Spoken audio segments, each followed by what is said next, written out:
Jacob Matthews stood at the imposing gates of the Thorne estate, clutching his employment contract and wondering what he'd gotten himself into. The mansion sprawled across the hilltop like a crystalline palace, all gleaming spires and sweeping terraces that seemed to defy Earth's architecture. Then again, this wasn't an Earth family. "You must be the new household assistant," a melodic voice chimed from the intercom. "Lady Celestara is expecting you." The gates swung open with a soft hum. Jacob straightened his shoulders and walked up the curved driveway, his footsteps echoing on the iridescent stone. At 32, he'd bounced between biotech research and physical therapy before his funding dried up. When the employment agency called about this position, live-in assistant for a wealthy alien widow, he'd almost laughed. But the salary had wiped the smile right off his face. The massive front door opened before he could knock. A humanoid butler with 4 arms and skin the color of burnished copper nodded graciously. "Mr. Matthews, I am Pax, head of household staff. Lady Celestara is concluding a business meeting. Allow me to show you to your quarters." Jacob followed Pax through corridors lined with artwork that seemed to shimmer and shift when viewed from different angles. The mansion blended alien luxury with Earth comforts, clearly designed for a family that appreciated both worlds. "Lady Celestara is Cerulean from the Proxima system," Pax explained as they walked. "Her late husband was a trade ambassador who brought her to Earth 15 years ago. After his passing last year, she chose to remain here with their daughter." "The daughter," Jacob said carefully. "I was told she requires special assistance." Pax's expression softened. "Miss Aria. She's 12 Earth years, a brilliant child. There was a shuttle malfunction 3 years ago. Her father died instantly, and she suffered severe spinal trauma. Lady Celestara has consulted every specialist on and off-world." They stopped at a door at the end of a hallway. "These are your quarters. Your primary duties include assisting Miss Aria with daily activities, managing her therapy schedule, and occasional household tasks. Lady Celestara runs several interplanetary businesses and is often occupied." Jacob's room was spacious, with a separate office area equipped with advanced technology he'd only read about in journals. After settling in, Pax led him to meet Aria. The girl's room was bright and cheerful, filled with books, holographic displays, and science projects in various stages of completion. Aria herself sat in a hovering wheelchair by the window, her skin a lighter blue than her mother's, almost periwinkle, with silver hair that seemed to float around her head like a halo. Large, curious amber eyes turned toward him. "You're the new assistant?" she asked, her voice carrying a musical quality. "The last one quit after I corrected his understanding of quantum physics." Jacob couldn't help but smile. "I'm Jacob Matthews, and I'm fairly certain my understanding of quantum physics could use some correction." Aria's serious expression broke into a grin. "I like you already. Can you help me with my exoskeleton fitting? The medical technicians adjusted it yesterday, but the calibration is still wrong." Jacob crossed the room and examined the lightweight frame beside her wheelchair. It was cutting-edge technology, but something about the neural interface troubled him. "Who designed this?" he asked, frowning. "The best doctors on 3 planets," came a melodic voice from the doorway. Jacob turned to see Lady Celestara standing there, and his breath caught. She was tall and graceful, her blue skin deeper and richer than her daughter's, like the depths of an ocean at twilight. Her silver-white hair was pulled back in an elegant twist, and she wore a flowing dress the color of Earth's midnight sky. Luminescent patterns traced beneath her skin like constellations. "Lady Celestara," he said, straightening. "Jacob Matthews, thank you for this opportunity." Her eyes, large, almond-shaped and striking violet, assessed him coolly. "Your credentials are impressive, Mr. Matthews. I hope you'll be more persistent than your predecessors." "Mom," Aria sighed. "You scared the others away." A flicker of amusement crossed Celestara's face. "Nonsense, they simply weren't qualified." She turned back to Jacob. "Dinner is at 7. Aria will show you her routine." After she departed, Aria rolled her eyes. "She's not always so formal, she's just protective." Jacob nodded, turning his attention back to the exoskeleton. "May I examine this more closely?" Please. It's supposed to help me stand, but the neural interface keeps misfiring. As Jacob studied the equipment, his mind raced with possibilities. His background in neurobiology hadn't been mentioned in his resume. It was part of his unfinished doctorate. But he could immediately see the problem. The interface is treating your nervous system like a human one, he murmured. The calibration is wrong for cerulean physiology. Aria's eyes widened. That's what I've been trying to tell them. Our neural pathways are similar but not identical. Jacob spent the afternoon learning Aria's routine. The girl was brilliant, curious, and surprisingly resilient. By dinner, he'd already begun sketching modifications in his mind. At the dining table, Lady Celestara asked pointed questions about his experience and qualifications. Jacob answered honestly, though he downplayed his interest in the exoskeleton. Something told him that Celestara had abandoned hope for technological solutions. That night, as Jacob settled into his quarters, he pulled out his tablet and began researching cerulean physiology. If the doctors on 3 planets couldn't help Aria walk again, perhaps they were overcomplicating the problem. He had nothing to lose by trying, and from the determined look in Aria's eyes, he knew she hadn't given up either. Over the following weeks, Jacob established a careful rhythm. By day, he diligently performed his duties as Aria's assistant. By night, he transformed into a covert biomedical engineer. His quarters became a makeshift laboratory. Components borrowed from the mansion's extensive tech storage were arranged across his desk, alongside schematics of cerulean physiology downloaded from medical databases. Jacob worked late into each night, careful to erase his search history. "What are you always doing in here?" Aria asked one afternoon, her hovering wheelchair humming as she appeared unexpectedly in his doorway. Jacob quickly swept his tablet screen clear. "Just personal research. Shouldn't you be at your music lesson?" "Cancelled. Instructor has some weird alien flu." Aria maneuvered closer, her curious eyes scanning his desk. "That looks like neural interface wiring." "Are you building something?" Jacob hesitated. He hadn't planned to involve Aria yet, but her brilliant mind could be an asset. Plus, he needed information about cerulean physiology that wasn't in public databases.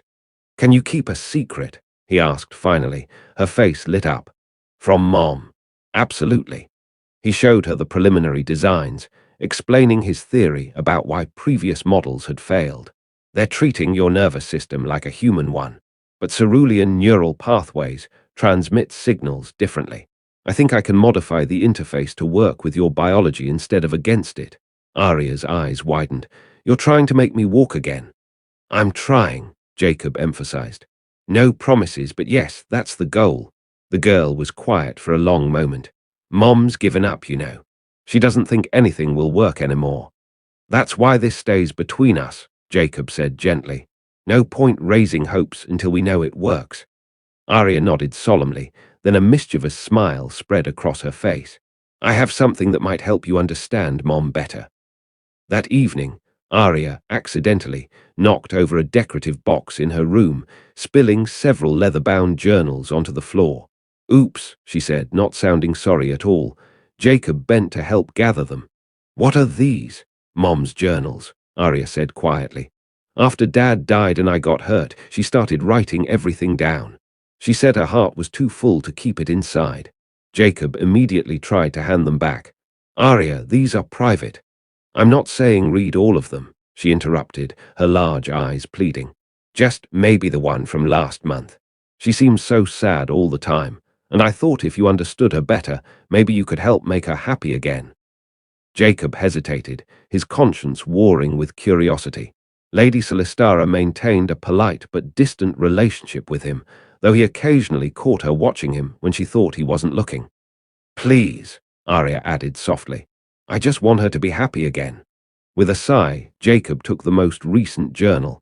Just the last entry. Later that night, alone in his quarters, Jacob stared at the journal on his desk. This was a terrible invasion of privacy.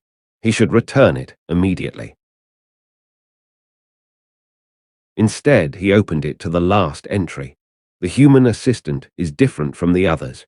He looks at Aria like she's a person, not a problem to solve. Today I found him explaining orbital mechanics using fruit from the kitchen, and she was laughing, actually laughing. I haven't heard that sound in so long. When he speaks to me, he meets my eyes without the usual human discomfort around non-terrestrials. There's something about him that reminds me of Kale, not in appearance, but in spirit. That quiet determination. It's unsettling. I find myself noticing things I shouldn't. The way his muscles move beneath his shirt when he helps Aria with her exercises. How his eyes crinkle when he smiles. These thoughts are inappropriate. I am his employer, and Aria needs stability, not complications. But sometimes, late at night, I wonder what it would be like to let someone in again. To trust. To hope. Jacob closed the journal, his heart racing. He'd noticed Lady Celestara too. How could he not? Her grace, her fierce devotion to her daughter, even her formal reserve had begun to fascinate him. But he'd never imagined she might feel the same pull. He set the journal aside and returned to his secret project with renewed determination. The standard models treated the nervous system as a simple electrical circuit, but Cerulean physiology incorporated something closer to bioluminescent pathways. His modifications were promising, but he needed more specialized components. The next morning at breakfast, Lady Celestara reviewed her schedule with Pax while Jacob helped Aria with her meal. "I'll be in meetings off-world until late tonight," Celestara announced. "The Proxima trade negotiations are at a critical stage." "We'll be fine, Mom," Aria assured her. "Jacob's going to help me with my science project today." Celestara's violet eyes met Jacob's briefly. "Thank you for your dedication, Mr. Matthews. Aria seems happier since your arrival." "She's an extraordinary kid," Jacob replied honestly. "It's my pleasure." Something flickered in Celestara's expression, warmth perhaps, or gratitude, before her professional mask slipped back into place. After she departed in her private shuttle, Aria turned to Jacob with excitement. "This is perfect. We have all day to work on the exoskeleton." Jacob smiled at her enthusiasm. "First, your actual studies. Then, if there's time, we'll run some tests." As they worked through Aria's lessons, Jacob found himself thinking about Celestara's journal entry. The attraction wasn't one-sided, but pursuing anything would be complicated, not just because she was his employer, but because his secret project could be seen as a betrayal of her trust. Still, when he looked at Aria's hopeful face, as they began testing neural response patterns that afternoon, he knew he couldn't stop. If there was even a chance he could help her walk again, he had to try. For Aria's sake. And maybe, just maybe, to see Celestara truly smile for the first time since he'd arrived. 3 months into his employment, Jacob stood in the mansion's medical suite, his hands trembling slightly as he made final adjustments to the redesigned exoskeleton. Aria sat on the examination table, her amber eyes bright with nervous anticipation. "Are you ready?" Jacob asked softly. "I've been ready for 3 years," she whispered. The exoskeleton he'd created was sleeker than the medical models, a marvel of adapted technology that finally recognized cerulean neural pathways for what they were. Bioluminescent highways of intention and will, not mere electrical circuits. As Jacob attached the components to Aria's legs and lower back, he explained each connection. "The neural interface is calibrated specifically to your physiology. Instead of fighting your nervous system, it amplifies the signals you're already generating." "Will it hurt?" Aria asked. "You'll feel warmth and tingling as it establishes connection. Tell me immediately if anything feels wrong." Jacob activated the system. The exoskeleton hummed to life, its indicators shifting from red to amber to green. Aria gasped. "I can feel it," she breathed. "My legs, they're waking up." They started slowly, a toe flex, an ankle rotation, a knee bend. Each small success brought tears of joy to Aria's eyes and validation to Jacob's theory. After an hour of careful practice, Jacob stepped back. "I think you're ready to try standing." He positioned himself in front of her, hands ready to catch her if needed. "Remember, the exoskeleton helps, but you're guiding it with your thoughts. Imagine standing, just like we practiced." Aria closed her eyes, her face serene with concentration. Slowly, almost majestically, her legs straightened. Jacob kept his hands hovering near her arms, but didn't touch her as she gradually rose to a standing position. "Open your eyes," he said softly. Aria's eyes fluttered open. She looked down at her own 2 feet, supporting her weight, and began to cry. "I'm standing," she whispered, then louder. "I'm standing."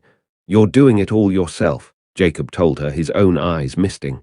"Ready to try walking?" "Yes," she said without hesitation. With painstaking care, Aria lifted her right foot and moved it forward. Then the left, right again, left again. Each step became more confident than the last, until she was walking slowly around the medical suite, Jacob hovering nearby but not touching her. "It works," she kept saying through her tears. "It really works."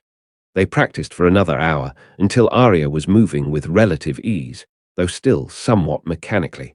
By the time they finished, she could walk the length of the room and back with only minimal support.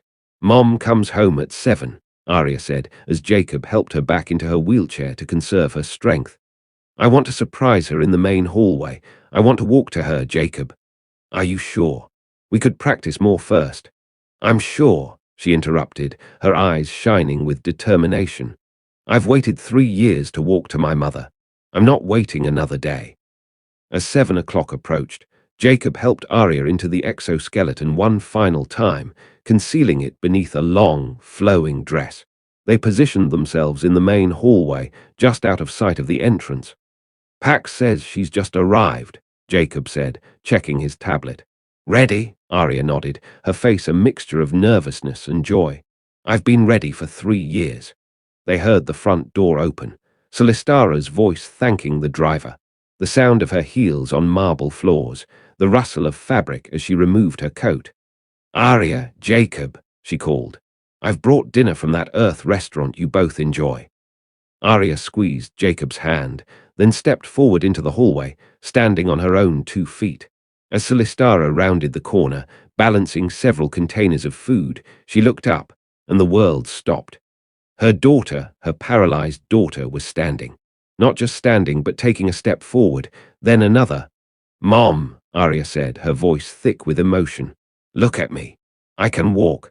The containers slipped from Celestara's fingers, crashing to the floor in an explosion of food and shattered plates. Her violet eyes went wide with disbelief, her mouth open in shock, luminescent patterns flaring wildly beneath her skin. "Aria," she whispered. "How?" Aria took another step, then another, walking toward her mother with increasing confidence. "Jacob made it for me. He understood what all those doctors didn't." Celestara's gaze shifted to Jacob, her expression a complex storm of wonder, gratitude, and something darker, hurt, perhaps, or betrayal. "You did this behind my back." Her voice was carefully controlled, but the luminescent patterns beneath her skin pulsed with conflicting emotions. "Mom," Aria protested. "He did what no one else could. I see that." Celestara knelt and pulled her daughter into a fierce embrace, tears streaming down her blue cheeks. "It's a miracle. She looked up at Jacob over Aria's shoulder. "I need to understand why the secrecy." The celebration that followed was subdued. After Aria reluctantly went to bed, still wearing the exoskeleton beneath her nightclothes. "Just for tonight, Mom, please." Celestara led Jacob to her private study. "You lied to me," she said without preamble, pouring herself a glass of star wine but not offering him any. "I didn't lie," Jacob countered. "I just didn't tell you everything. In Cerulean culture, that distinction doesn't exist." Her violet eyes were cool. "You shared my bed while keeping secrets that affected my daughter's life." Jacob flinched at the accusation. They had grown closer over the past weeks, stolen moments turning into something neither had anticipated. "I was afraid of giving you false hope. Aria told me how many treatments had failed, how many experts had promised results and delivered nothing. So you decided what information I was entitled to. About my own daughter. I was wrong," Jacob admitted, "but my intentions were good. I wanted to be certain before I said anything." Celestara sighed, her anger visibly ebbing. "Intentions, yes. Humans place such emphasis on intentions." She took a sip of wine. "Ceruleans judge actions, not intentions." The outcome matters more than the motivation. And the outcome is that Aria can walk, Jacob said gently. Yes. A small smile finally curved her lips. She can walk. You gave her back something I thought was lost forever. She set down her glass and moved closer to him.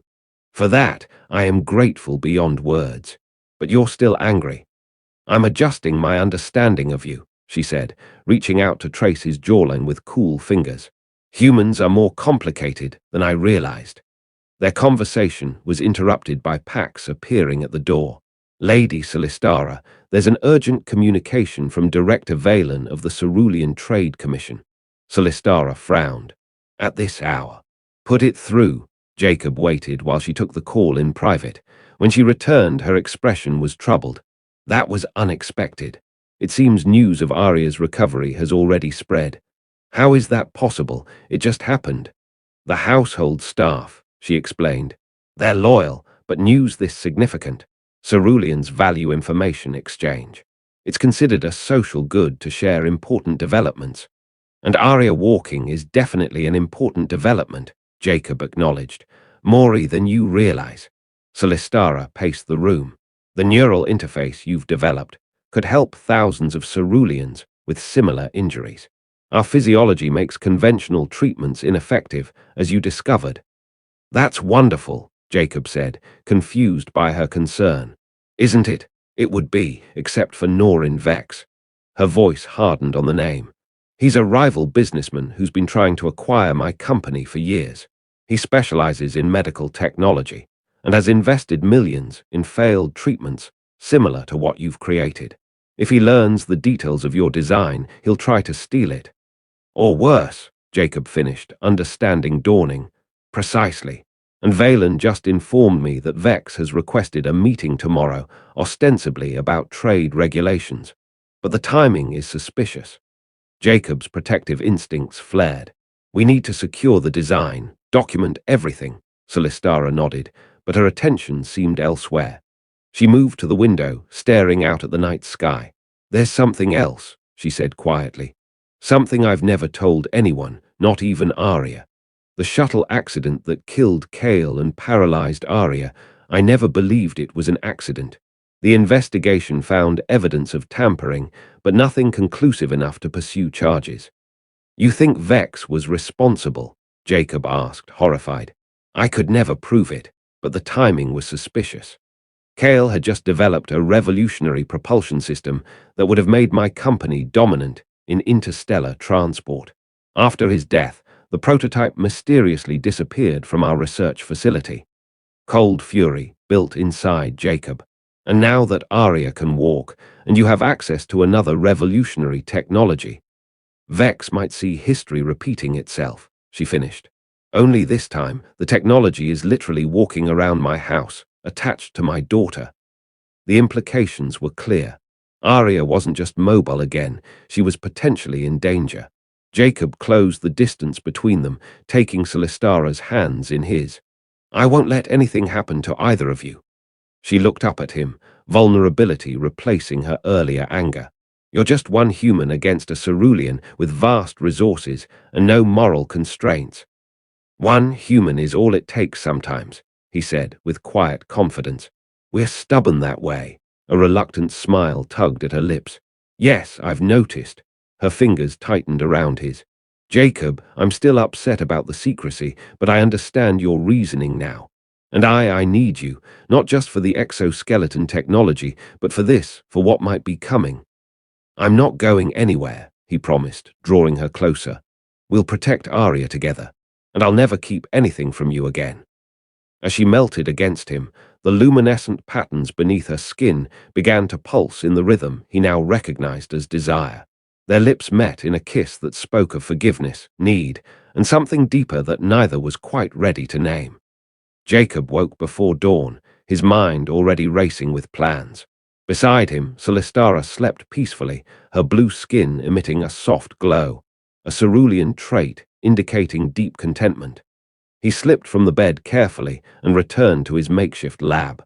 There, he began creating two versions of the exoskeleton schematics. The first contained the actual breakthrough, his understanding of bioluminescent neural pathways. The second was a convincing fake with a critical flaw that would cause catastrophic failure if built. As he worked, Jacob noticed something odd about his tablet's behavior. Slight delays, occasional flickering. On a hunch, he ran a security scan using a program from his research days. The results confirmed his suspicion. Someone had remotely accessed the device. "They're already watching," he muttered, shutting down the tablet and switching to old-fashioned pen and paper. By the time Celestara joined him, Jacob had swept the room and found 3 surveillance devices hidden throughout his quarters. These were professionally installed, he told her, showing her the tiny bugs. "Recently, too." Celestara's expression darkened. "Vex moves quickly." "Too quickly for this to be a reaction to Aria walking," Jacob pointed out. "He must have been monitoring your household already." "Which means he knows about us," she said, her fingers brushing his. "About everything." Jacob nodded grimly. "I found bugs in my quarters, your study, and the main hallway, probably more throughout the house." "What do we do?" "We give him what he wants," Jacob said with a smile that didn't reach his eyes. "Or rather, what he thinks he wants." They spent the morning preparing. Aria, thrilled to be part of what she called the spy game, practiced walking with deliberate imperfection, occasional stumbles, winces at certain movements, while Jacob loudly discussed calibration issues within earshot of the bugs. Meanwhile, Jacob contacted his former research colleagues on Earth using Pax's secure communication channel, which ran on an isolated system separate from the mansion's main network. To his surprise, his old team responded with immediate enthusiasm. "Cerulean neural interface technology. We're in," his former lab partner, Dr. Sophia Chen, had said. "The applications go way beyond medical. This could revolutionize human cerulean technological integration." By noon, when Vex's shuttle landed on the estate's private pad, Jacob had distributed the fake schematics throughout his digital files, while the real ones were safely transmitted to Earth, along with a provisional patent application, listing both him and Celestara as inventors. Nor in Vex was everything Jacob expected. Tall even for a Cerulean, with midnight blue skin and cold eyes that evaluated everything in terms of profit. He brought 4 associates he introduced as regulatory specialists. "Lady Celestara," Vex said smoothly, bowing with practiced elegance. "Thank you for accommodating this unexpected visit. News of your daughter's miraculous recovery has reached the highest levels of the Trade Commission." "Has it?" Celestara replied coolly. "I wasn't aware my daughter's medical condition was of regulatory interest." "Any breakthrough technology requires proper certification," Vex said, his gaze sliding to Jacob, "especially when developed by unofficial sources." Jacob stepped forward, extending his hand in the human gesture of greeting. "Jacob Matthews, house assistant and apparently medical innovator." Vex ignored the outstretched hand. "Yes, quite remarkable for someone with no formal Cerulean medical training to succeed where our finest minds have failed. Sometimes an outsider's perspective is exactly what's needed," Jacob replied pleasantly. "Human ingenuity and all that." The examination that followed was a thinly veiled information-gathering operation. Vex's specialists asked pointed questions about the neural interface, the materials used, the calibration process. Jacob answered honestly about everything except the critical breakthrough, describing conventional approaches that any medical engineer would recognize. Aria played her part perfectly, demonstrating her walking ability with carefully choreographed stumbles. "It's still hard sometimes," she explained to a sympathetic-looking specialist. "Jacob says the interface needs fine-tuning." "Indeed," Jacob agreed, pulling up the deco schematics on his tablet. "The connection between the bioluminescent neural pathways and the mechanical response still lags occasionally. I'm working on a solution, but it's tricky." He watched Vex's eyes light up at the mention of bioluminescent pathways, the key insight that made the system work. The bait was taken. After 2 hours, Vex declared himself satisfied. "Most impressive, despite the obvious flaws. The Trade Commission will review our findings. In the meantime, I'd advise against any public demonstrations until proper certification is obtained. Of course, Celestara agreed smoothly. Aria's health is our primary concern. That night, after confirming that Vex's team had left at least a dozen new surveillance devices throughout the mansion, Jacob and Celestara retired to the estate's garden house. The one building they'd verified was clean. They'll make their move tonight, Jacob predicted. The fake schematics include enough real information to be convincing, but the neural interface calibration is completely wrong. If they build it, it'll fail. But they won't just want the schematics, Celestara pointed out. They'll want Aria to study how the existing interface works with her physiology. Jacob nodded grimly. That's why I've prepared a special welcome for our nighttime visitors. He pulled out a small device. Remember how I said humans are strategic? We're also pretty good at setting traps. Jacob didn't have to wait long. Just after midnight, his wrist device vibrated with a silent alert. 6 intruders had breached the mansion's perimeter. They're here, he whispered to Celestara. Earlier that evening, they had moved Aria to a secure room adjacent to Celestara's office, equipped with a one-way force field. More importantly, they had placed a deco in Aria's bed, a sophisticated holographic projection. They watched on a secure tablet as Vex's team moved through the mansion with professional efficiency. When they reached Aria's room, 2 entered while others stood guard. Now, Jacob said, activating the device in his hand. Throughout the mansion, hidden emitters released a compound harmless to humans, but causing temporary paralysis in Ceruleans. Jacob had synthesized it based on his research into their unique physiology. Within seconds, all 6 intruders froze in place, unable to move but fully conscious. That's our cue, Jacob said, pulling on a protective mask. They moved quickly to Aria's room, where they found 2 paralyzed Ceruleans attempting to abduct what they thought was a sleeping child. Facial recognition confirms they're Vex Industries security personnel, Celestara said, checking her device. This is all the evidence we need. Almost, Jacob said. We still need the big fish. As if on cue, his tablet alerted him to another approaching vehicle, a luxury shuttle landing on the private pad.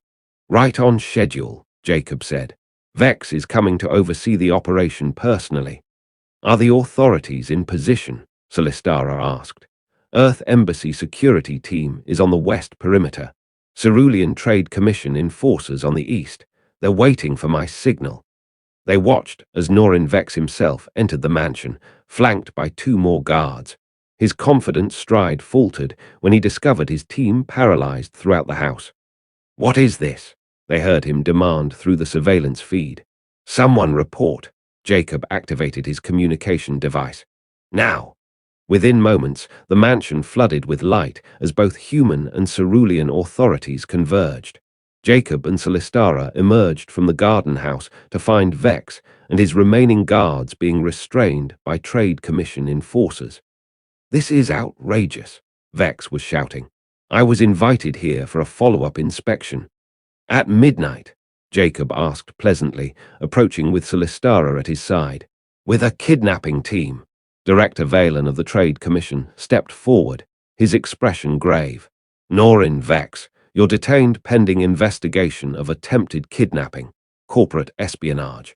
And he glanced at a data pad, possible connection to the sabotage of shuttle KT-479 3 years ago. Vex's midnight blue skin paled. That's absurd. You have no evidence. Actually, interrupted a human woman stepping forward, we have quite a bit. Dr. Sophia Chen, Jacob's former research partner, held up a data crystal. While your team was busy trying to steal Mr. Matthews's current work, we were accessing your company's secure archives, with a warrant from both Earth and Cerulean authorities. Impossible, Vex sputtered. Those files are encrypted beyond human encryption specialists, Jacob explained with a shrug, particularly motivated when children are involved. As Vex was led away, still protesting, Aria emerged from the house, walking confidently in her exoskeleton. She ran to Jacob and Celestara, throwing her arms around them both. Did we win? She asked, eyes bright with excitement. We did, Celestara confirmed, holding her daughter close. Thanks to Jacob. Thanks to all of us, Jacob corrected, embracing his newfound family. 6 months later, Jacob stood on the mansion's terrace, watching Aria practice dance steps in the garden below. Her movements were becoming more natural each day, as the neural interface adapted to her unique patterns. She wants to perform at the Cerulean Spring Festival, Celestara said, joining him at the railing. A dance to honor her father's memory. She'll be ready, Jacob assured her, slipping an arm around her waist. She's the most determined person I've ever met, besides her mother. Celestara leaned into him, her skin warming against his. The Interspecies Medical Board approved our proposal this morning. The Matthews Thorne neural interface will begin clinical trials next month. Matthews Thorne, Jacob repeated, savoring the sound of their names joined together. I like it. I thought you might. She turned to face him, violet eyes serious. There's something else we need to discuss, something important about Cerulean customs. Jacob raised an eyebrow. More cultural differences I should know about. When a Cerulean chooses a life partner from another species, tradition requires a formal bonding ceremony before the High Council. Jacob's heart skipped. Are you proposing to me? Is that the human term? Then yes, I suppose I am. A smile played at her lips. Unless you find the idea of being permanently bonded to an alien millionaire and her formerly paralyzed daughter too daunting. Jacob laughed, pulling her close. Daunting is what humans do best. It's kind of our specialty. Their kiss was interrupted by Aria's voice from the garden. Finally, does this mean Jacob is officially my dad now? They broke apart laughing to find Aria standing below, hands on her hips, looking thoroughly pleased with herself. If he wants to be, Celestara called back. Nothing would make me prouder, Jacob answered, his voice thick with emotion. That evening, as Celestara slept beside him, Jacob reflected on the strange path that had led him here. 6 months ago, he'd been a failed researcher taking a job out of desperation. Now he was about to become part of a Cerulean family, co-founder of a revolutionary medical technology company, and most importantly, father to a remarkable young girl. He thought of that pivotal moment when Celestara had dropped her plate in shock, seeing her daughter walk for the first time in years. It had changed everything, not just for Aria, but for all of them. The evidence recovered from Vex's archives had been damning. Not only had he orchestrated the shuttle sabotage that killed Kale and paralyzed Aria, but he'd been systematically stealing technology from competitors for over a decade. He would spend the rest of his considerably long Cerulean life in a maximum security facility on Proxima Prime. Meanwhile, the Matthews Thorne neural interface had attracted attention from medical institutions across 3 star systems. Jacob and Celestara's company was now fielding requests from hospitals, research facilities, and rehabilitation centers eager to help their patients with spinal injuries. But it was the smaller moments that meant the most to Jacob. Like yesterday, when Aria had actually run, across the garden to show him a particularly interesting butterfly she'd found. Or last week, when she'd insisted on climbing the stairs to her room just because I can. Or the way she'd started sneaking up behind him to surprise him, giggling when he pretended to be startled. And Celestara, brilliant, guarded Celestara, had slowly let her walls down. She laughed more now. The luminescent patterns beneath her skin glowed almost constantly when they were together, pulsing with contentment and joy. She'd even started teaching him Cerulean, though she found his pronunciation charmingly terrible. You're thinking very loudly, Celestara murmured, her eyes still closed. I can feel your heartbeat changing. Jacob smiled, pressing a kiss to her forehead. Just counting my blessings. She opened her eyes, violet irises catching the moonlight streaming through the window. Very human of you. Is that a compliment or a criticism? An observation, she said, echoing their familiar exchange. Then softer, and perhaps an expression of gratitude. You came into our lives when we needed you most. You gave me back my daughter. You gave Aria back her future. And you gave me, her voice caught, you gave me hope again. The courage to love again. You gave me a family, Jacob replied simply, a purpose, a home among the stars. Celestara's hand moved to rest over his heart. The bonding ceremony will be in 3 months, on Proxima Prime. It's traditional for the ceremony to take place on the Cerulean homeworld when one partner is non-Cerulean. Are you prepared for that? My entire extended family will be there, 7 generations if everyone attends. Jacob's eyes widened. 7 generations. How long do Ceruleans live again? Long enough to see our great-great-great-grandchildren, she said with a mischievous smile. Does that frighten you, knowing I'll likely outlive you by decades? No, Jacob said honestly. It just means I'll have to make every moment count. That's what humans do best. We burn bright because we don't have forever. Burn bright, Celestara repeated softly. Yes, you certainly do that. She traced the line of his jaw with luminescent fingertips. Kale used to say that humans were the universe's way of reminding other species not to take time for granted. I understand what he meant now. I wish I could have met him, Jacob said. He sounds like he was remarkable. He was, but he would have liked you. He always said the best solutions come from unexpected places. She smiled. A human house assistant fixing what Cerulean doctors couldn't. That would have delighted him. They lay in comfortable silence for a while, listening to the night sounds through the open window. Finally, Celestara spoke again. There's one more thing about the bonding ceremony I should mention. It's permanent, Jacob. In Cerulean culture, there's no dissolution, no divorce. When we bond, it's for life, my life, which will be considerably longer than yours. Are you trying to talk me out of this? Jacob asked, amusement coloring his voice. No, I'm making sure you understand what you're agreeing to. Ceruleans take bonding very seriously. Once we're joined before the High Council, we're family in every legal, social, and spiritual sense. Our assets become shared, our reputations become intertwined, and Aria becomes legally yours as well. You'll be her parent in every way that matters. Good, Jacob said firmly. That's exactly what I want. Celestara's luminescent patterns flared brilliantly, lighting up the room. Then I have one more question. After the ceremony, where do you want to live? Earth, here. Proxima Prime. With the company expanding, we could establish ourselves anywhere. Jacob considered. I think here, at least for now. This is Aria's home. She's been through enough upheaval. Let her finish growing up in the place where she learned to walk again, where she's happy.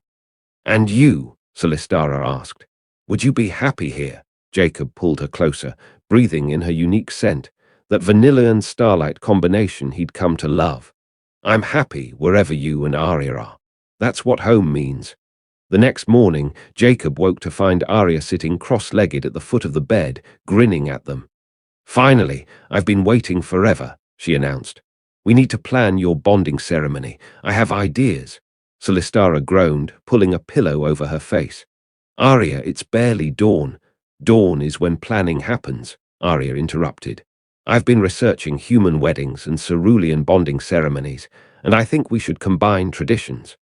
Ooh, and I want to give a speech, and maybe perform that dance I've been practicing. And slow down, Jacob said, laughing. He sat up, rubbing sleep from his eyes. One thing at a time. But there's so much to do. Aria bounced slightly, the exoskeleton responding perfectly to her movements. 3 months isn't very long. We need to send invitations, plan the feast, coordinate with the High Council, choose ceremonial attire. Mom, did you know humans exchange rings? Should we do that too? Celestara finally emerged from behind her pillow, her silver hair mussed and her expression fond despite her feigned exasperation. My darling daughter, the reason we have 3 months is specifically so we don't have to plan everything this morning. But I'm excited, Aria protested. You're getting bonded. Jacob's officially becoming my dad. This is huge. Jacob felt a warmth spread through his chest at her words. Tell you what, why don't you make us breakfast and then we can start discussing ideas? I'm sure your mom would love coffee. And probably a few more hours of sleep, Celestara muttered, but she was smiling. Aria bounded off the bed and headed for the door, then paused. I'm really happy, you know, both of you, together. It feels right, like we're supposed to be a family. After she left, Celestara turned to Jacob. She hasn't been this animated since before the accident, before Cale died. She's got a lot to look forward to now, Jacob said. We all do. Yes, Celestara agreed, her eyes glistening. We do. Jacob stood in the preparation chamber of the High Council Hall, adjusting his ceremonial attire for the 10th time. The garment was a blend of Earth and Cerulean traditions, a formal suit in deep midnight blue, with silver threading that mimicked Cerulean luminescent patterns. You look terrified, Doctor, Sophia Chen observed from where she sat by the window. She'd arrived 2 days ago as Jacob's representative, along with several other human colleagues who'd worked on the neural interface project. I'm not terrified, Jacob protested. I'm just appropriately nervous.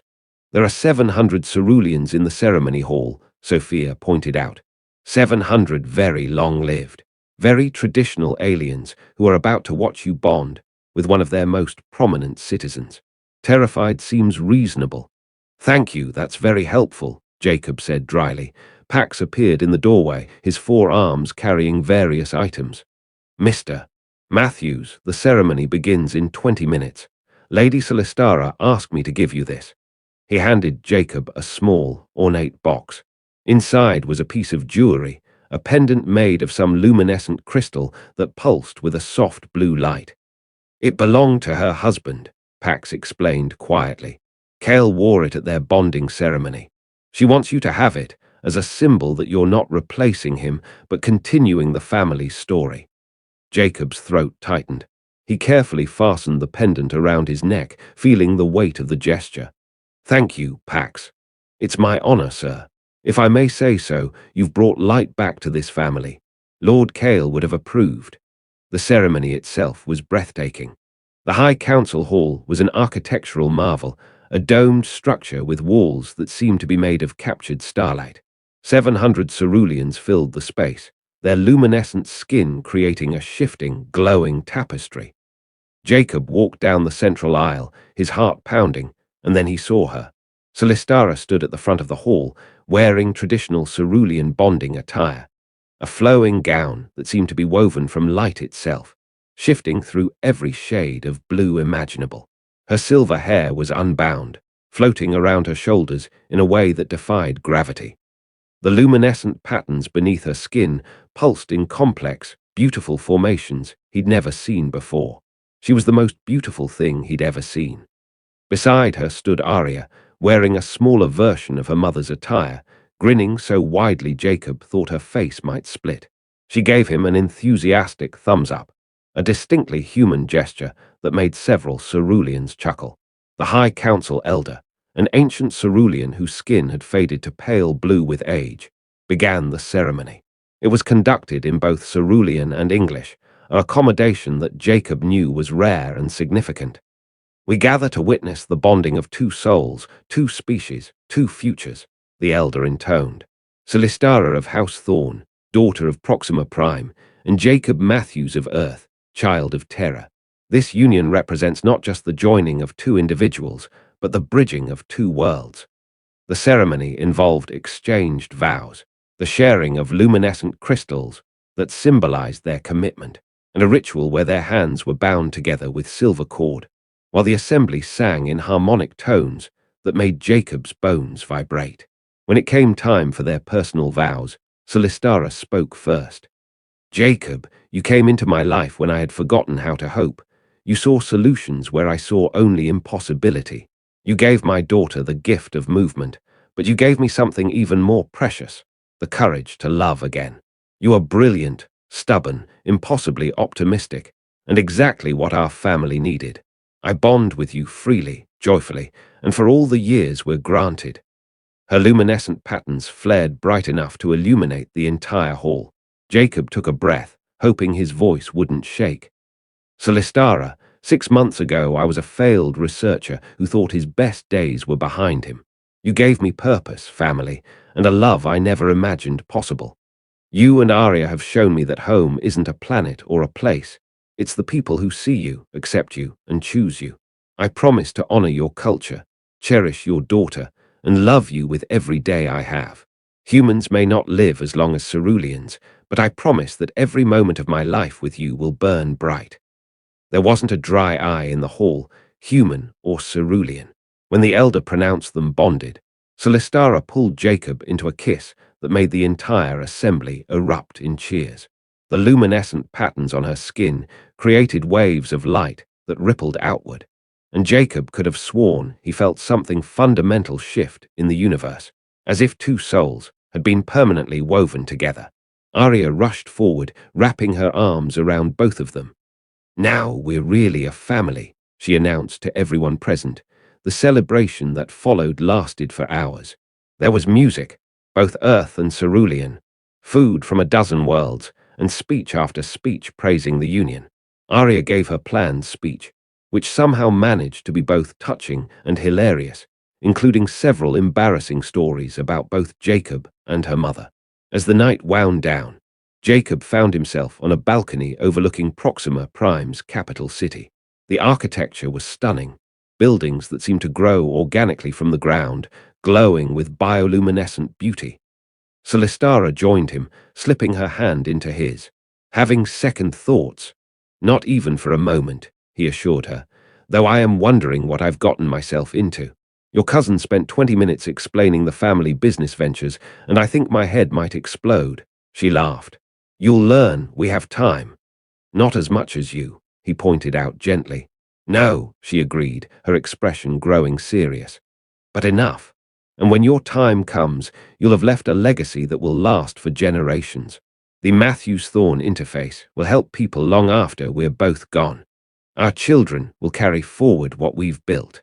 And I," her voice caught, "I will have had the privilege of loving you." "Our children," Jacob raised an eyebrow. "We haven't discussed." "Not yet," Celestara said quickly, though her luminescent patterns suggested she'd been thinking about it. "But someday, perhaps, if you want. Human cerulean children are rare but not unheard of. They tend to be extraordinary." "Like Aria?" Jacob asked. "Like Aria," she confirmed. They stood in comfortable silence, watching the glowing city below. Finally, Jacob spoke. "I used to think I understood my place in the universe. I was a researcher, a scientist, someone who solved problems. But this," he gestured to encompass everything, the city, the stars, Celestara beside him, "this is so much bigger than I ever imagined. I'm a human married to an alien, father to a child from another world, inventor of technology that bridges species. Sometimes I can't quite believe it's real." "It's real," Celestara assured him, squeezing his hand. "And you know what the beautiful thing is? This is just the beginning. Aria wants to study xenobiology. The neural interface is opening doors for interspecies medical collaboration. The High Council is discussing more cultural exchange programs between Earth and Proxima Prime. You didn't just change our family, Jacob, you're helping change how our worlds see each other." "No pressure," Jacob said wryly. "You've handled everything else," Celestara pointed out.